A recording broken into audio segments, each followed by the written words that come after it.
We thank you for giving us this time, O Lord, to spend in your word. Oh Jesus, you are the word of God. You are the bread, the living bread which came down from heaven. O Lord, those who seek this bread will get eternal life, O Lord. They will never be hungry, they will never be thirsty, O Lord. That is the promise you have given us in your word, O God. Lord, we have come here, Lord, to listen to your word, O God. We ask you that you fill us with your presence. We know that you are present here, Lord, because you have promised us that where 2 or 3 are gathered together in my name, there am I in the midst of them. You are a God who keeps your covenant, Lord. You are a God who keeps your promises, O Lord. And you are present here, Lord. We want to worship you. We want to say thanks to you, Lord. We ask you that you guide us throughout this prayer meeting, Lord, from the beginning till the end, O Lord. Lord, let it be you, O Lord, who is speaking to us. Help us to hear your voice. We are your sheep, O Lord. You are our shepherd who laid down your life for us, O Lord. Speak to each and every one of us, O Father. Take this meeting completely in your hands. In Jesus' name we pray. Amen. Lord, I come, I confess, bowing here, I find my rest. Without you, I fall apart. You're the one that guides my heart. Lord, I need you. Oh, I need you. Every hour I need you. My one defense, my righteousness. Oh God, how I need you. My one defense, my righteousness. Oh God, how I need you.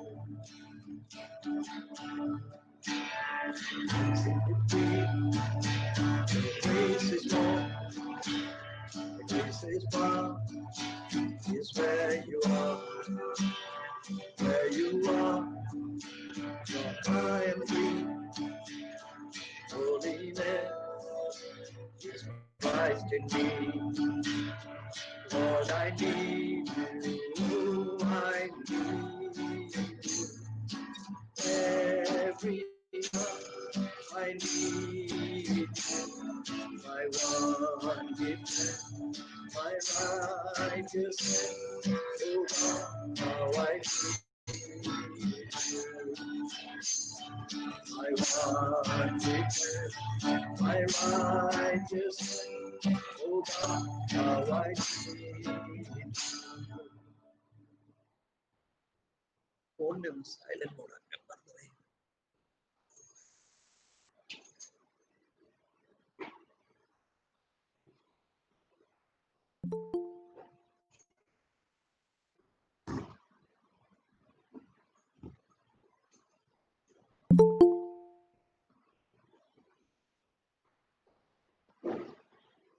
As we welcome the Holy Spirit in our presence, completely dedicate ourselves to listen to his still, quiet voice. He is a gentle spirit. He doesn't force anyone. Let us humbly listen to his voice. Let us welcome him in our presence. Welcome, Holy Spirit. We are in your presence. Fill us with your power. Live inside of me. Welcome, Holy Spirit. We are in your presence. Fill us with your power. Live inside of me. You're the living water, ever drying fountain. Comforter and counselor, take complete control. For the living water, ever drying fountain, comforter and counselor, take complete control. Welcome, Holy Spirit, we are in your presence. Fill us with your power,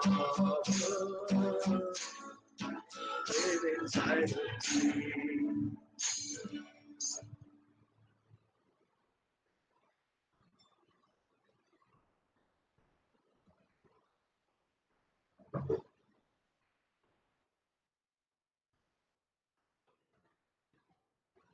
So we are beginning from John's Gospel and chapter 9 of John's Gospel and verse 1 onwards. So as I always remind in our Bible study, that there are many things that we can learn from the Word of God. And indeed, many times God gives us messages from different verses in the Bible. It is only through the Bible that we can find solutions for all our problems, for all our worries, for all the anxieties, for everything. The Word of God gives us an answer. But in this Bible study, we are focusing on just two things. One is to know our God, know who is this God whom we are worshipping. We must know Him as the Father, as the only begotten of the Father, the Son, Jesus Christ, and as the Holy Spirit, who was sent down to be our helper and our comforter. So our first and foremost aim over here is to know who is this God through the word that He has given us. And the second thing is to know that what is it that God requires of me, of us individually during our journey in this life. So when we are reading these verses, I just want to remind you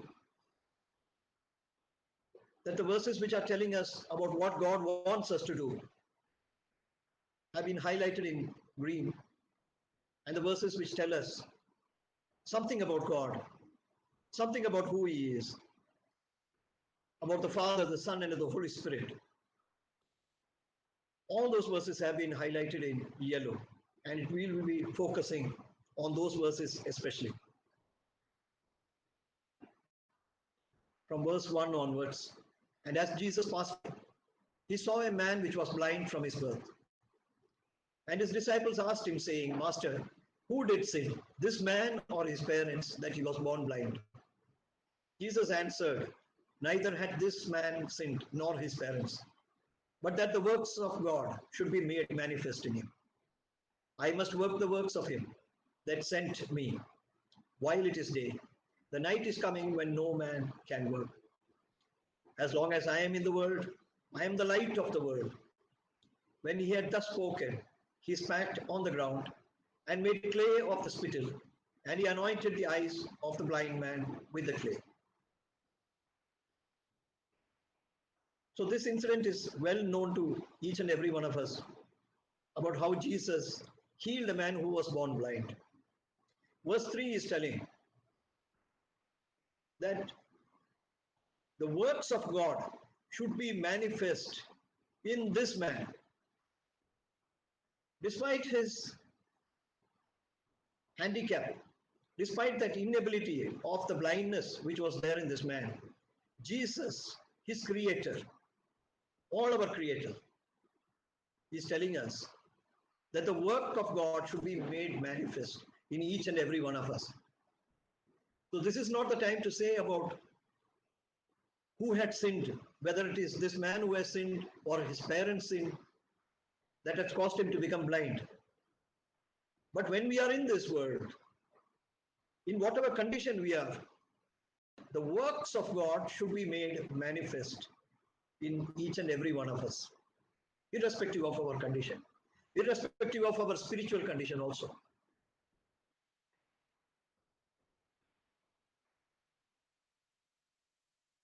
And what is the work of God that should be made manifest in us? About that, Jesus is telling about the work that God had given him to do. In verse 4, he is telling that he came into this world. When he is in the world, it is day. When he leaves the world, it will be night. And after that, no man can work. And here he is referring to, actually, this day is, in other words, we can say it is the age of grace. We are living in the period of grace. Because here, Jesus is still shining upon the sinners also and the just people also. So Jesus, as long as Jesus is with us, though he was crucified, he rose again. And he has sent the Holy Spirit to abide with us till he comes to take us to where he is. And as long as he is present with us, even though we are not able to see him and he is present here in the spirit, it is the day. But a night time is coming when no one can work. That means the spirit will be taken away. The presence of God will be taken away from this world. And that time, no matter what we do, that work will count for nothing. And Jesus is telling, as long as I am in the world, I am the light of the world. In this age of grace, anyone who needs the grace of God, anyone who needs the light of God, can get it freely from Jesus through the Holy Spirit, who sheds light on his word. And the work that he has given us to do should be made manifest. And what is this work? That is to believe in Jesus Christ, whom he sent. When we do that work, as it was explained in John's Gospel, chapter 6, the question was asked to Jesus that what is it that we must do? What is the work that we must do to do what the Father wants us to do? Jesus said that the work that the Father wants you to do is to believe on the one that he sent. As long as Jesus is in this world, as long as it is the period of grace, as long as the Holy Spirit is present here to give us the presence of Jesus, then he is the light of the world. And the only work that Jesus is expecting us to do is to believe on him, to put all our faith on him. And it was not simply giving a commandment like that. Jesus is also caring for each and every one and our condition, whether it is a physical inability that is there in us, or whether it is a handicap which we are having in our spiritual man. Jesus cares for us. And here in this instance, he's seeing this man who is blind, and he spat on the ground and he made clay and anointed the eyes of the man with the clay. Yes, our Lord Jesus, if we ask him, or if we come to his presence rather, we just come to his presence, he sees our condition and he has compassion on us, and he will do what we need in our life. As it was in the case of the blind man who came in the presence of Jesus. Jesus, he made the clay and he anointed the eyes of the blind man with the clay. And then he gave a commandment in the 7th verse. He's saying, go and wash in the pool of Siloam, which is by interpretation sent. He went his way, therefore, and washed and came seeing. So here we are seeing a great miracle. A man who is born blind, never was it known that any man who is born blind has been given back his sight. I think even in this modern day, when we are having so much of advancement in our technology, we don't find any case like this where a person who is born blind, who is genetically blind, has received his sight. But in the days of Jesus, when he was on this earth, he healed a man. But all this happened because he gave one thing for that man to do. And it was a very simple thing. He said that you go and wash in the pool of Siloam. If Jesus wanted, he could have just waved his hand and said that you receive your sight. But he did not do that in this instance. He's saying that there is something else that you must do. go to the pool of Siloam, which is by interpretation sent. Sometimes Jesus spoke to us figuratively through the incidents that are in the Bible. And here he's saying that if we go to the one who is sent, who is the one who is sent? He is the one who is sent by God the Father, and that is Jesus Christ. If we go to the one who is sent,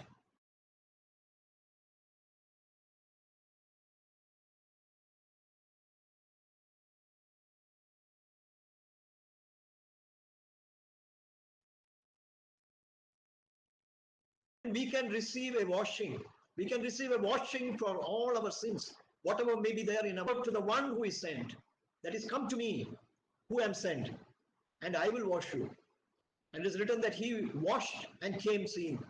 Truly, my dear brothers and sisters, when we come to Jesus, we are not only washed of our sin, but we receive sight in our spiritual man. We get a spiritual discernment which we never had before.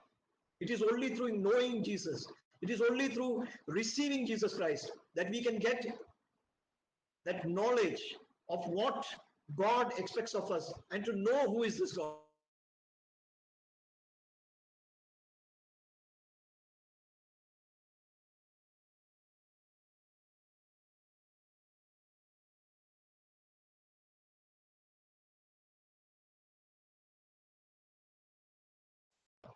And that is what happened figuratively in this case.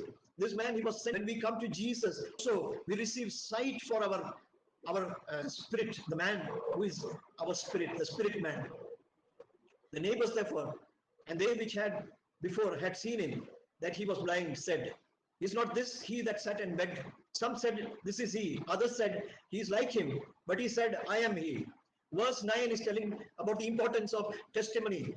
Many people will see the transformation which happens in your life after you come to Jesus Christ. But they cannot know what has happened to you unless you are ready to publicly declare what is the reason for the transformation that has taken place in you. In the case of this blind man who received his sight, he had to tell the others that I am the same man, but yet I have got sight now. Therefore they said unto him, the 10th verse, therefore they said unto him, how were thine eyes opened? He answered and said, a man that is called Jesus made clay and anointed mine eyes and said unto me, go to the pool of Siloam and wash. And I went and washed and received sight.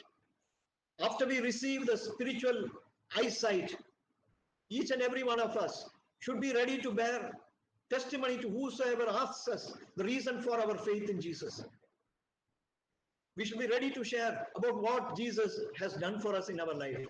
And that is exactly what this blind man, the man who was blind and who is seeing now, he was able to do in his life. Jesus is calling each and every one of us to bear testimony to him. Whenever we receive the transformation in our life, we have to bear testimony to other people who think that they see, but spiritually they are blind. All around us, there are people who think that they are spiritual and they are seeing, but they do not know Jesus. And therefore they are blind as per the word of God.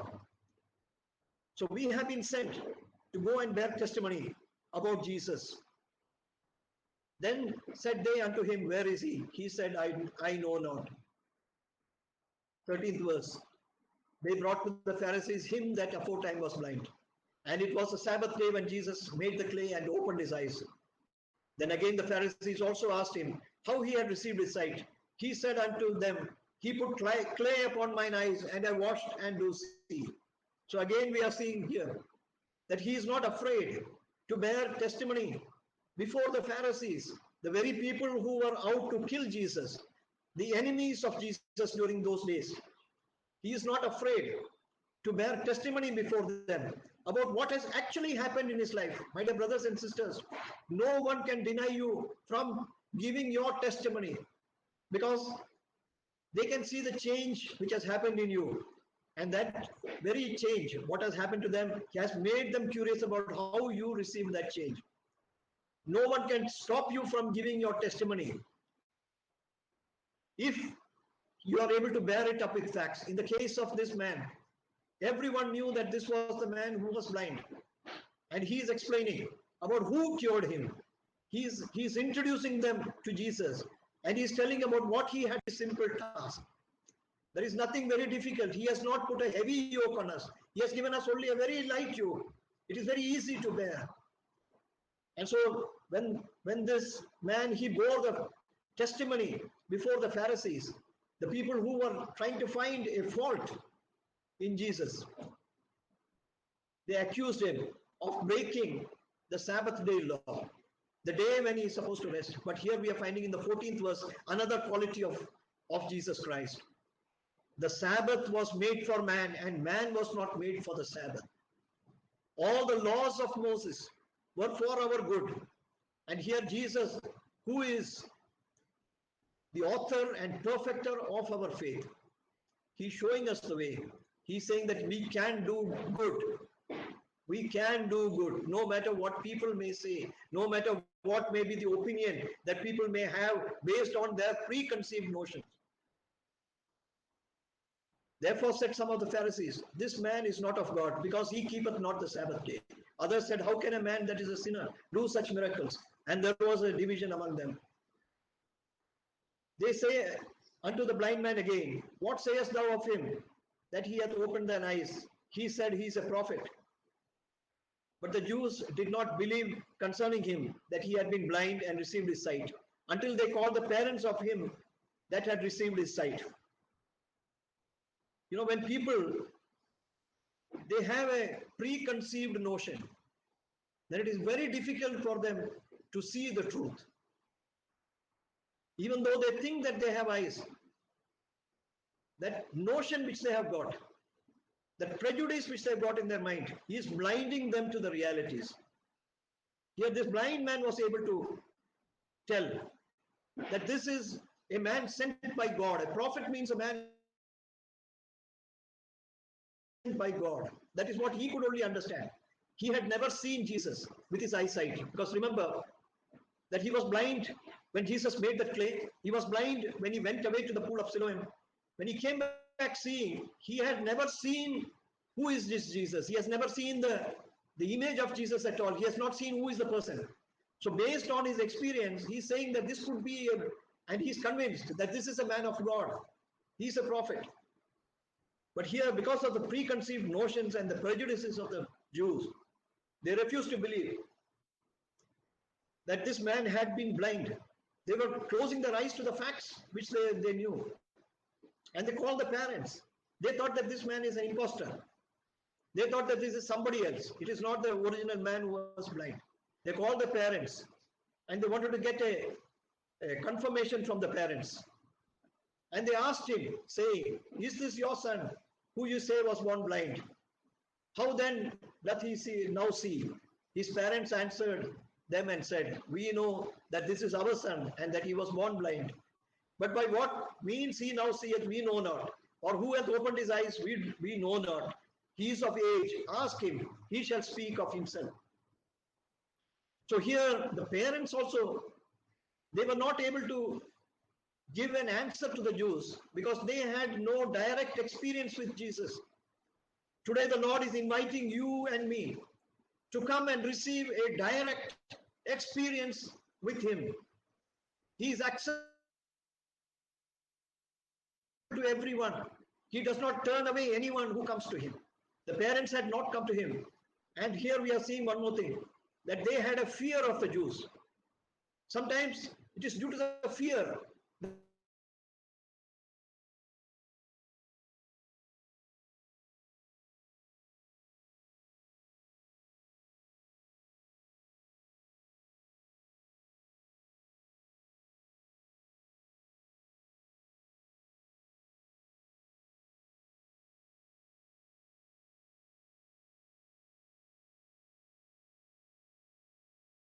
People do not bear a testimony before other people. You and I, if we have received a direct touch from our Lord Jesus Christ, we should not have any fear in our heart. Remember that from the first century onwards, all those who called upon the name of Jesus were asked to bear their cross. They were tried in synagogues, they were tried in courts. Many were flogged, many were put to death. Many were stoned, many were thrown to lions. But they never had any fear because they knew in their heart that what they confessed with their mouth was the truth. Let the Lord Jesus lead us today into such a faith. Let the Lord Jesus touch us today individually, each and every one of us, so that we receive the faith from Him, by which we are ready to be His witnesses without any fear, to speak boldly about what we have received from the Lord. Let us pray. Heavenly Father, we thank you, Lord, for speaking to us today, Lord. We ask you, Father, that let these words, oh Father, speak to everyone, oh Lord, and bring about the change that is required in each and every one of us. Help us so that we have a faith which is not having any fear, oh Lord. Help us to be your brave witnesses wherever we go. Help us to understand about your compassion, Lord. Help us to speak about the Lord Jesus, who is the one sent by the Father, so that anyone who comes to Jesus can not only be cleansed of their sins, but can receive sight in their spiritual eyes. We thank you, Lord, for speaking to each and every one of us. In Jesus' name we pray. Amen.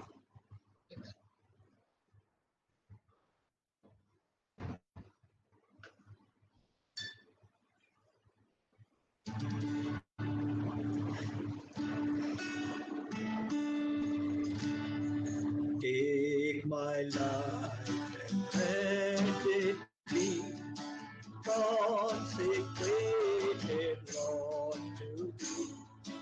Take my life and my days, let them flow in Jesus' name.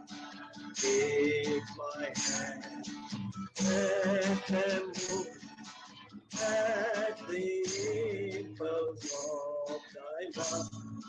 Take my feet, let them be swift and beautiful.